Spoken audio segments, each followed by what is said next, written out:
Chris Richardson, respected independent economist. Chris, what did you make of those GDP numbers this week?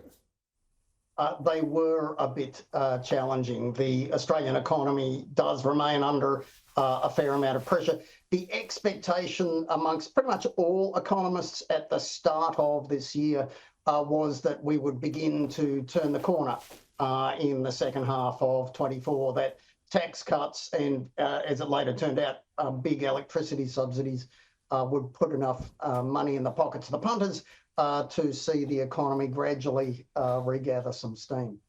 That wasn't the case in yesterday's numbers. And in particular, I tend to look at living standards. I'd expected the tax cuts and the subsidies would give a handy boost to living standards, but they didn't. That barely shifted.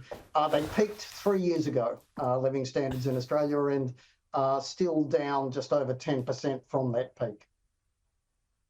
So to pick up that issue I was just chatting to my panel with, what does this say then to you as someone who's been a watcher of the economy and the budget for so long as to where we head over coming months? If you can get the crystal ball out ahead of sort of February, March, what does it say on the inflation and rates front to you?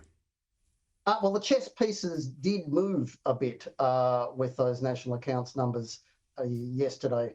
They were weaker than most economists expected, weaker than the Reserve Bank expected. And the weaker the economy is, the faster that inflation comes down. So ahead of the numbers, markets didn't think there would be a rate cut until May, basically after the election. Markets are now closer to 50-50 coin toss, whether it'll be May or perhaps as early as February. And, certainly the door to a February rate cut was opened by those numbers yesterday. To Darren's point a moment ago about timing, that may give the government a reason to hold off.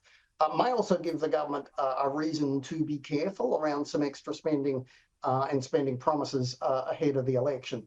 But it is all very finely poised at the moment.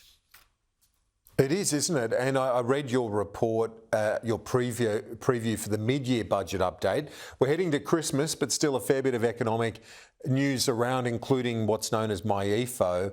Simple terms, you've said the carnival is over. People think that the federal budget moves because of the decisions of politicians. By and large, the bigger thing is what's happening out there in the economy, and the combination of three very big things: war, migration and inflation has meant much, much more tax than Treasury had expected as recently as 20 months ago. And so that combination has made the budget a lot better.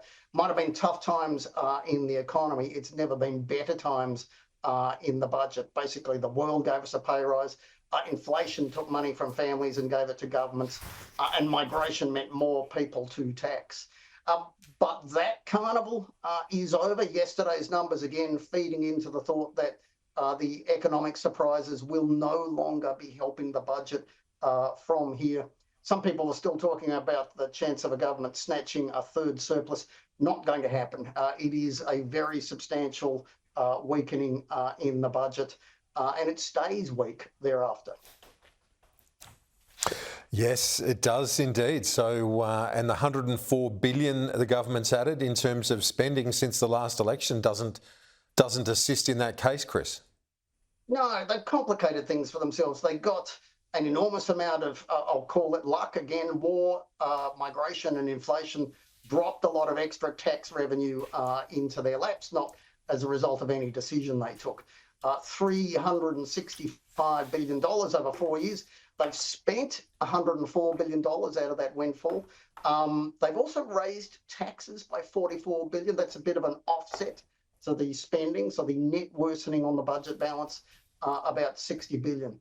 But if you have very good times in the budget, and remember it is very good, or has been very good times in the budget, even if it hasn't been in the economy, that may not have been the moment to throw too much money around, and that does add to the challenges for the future.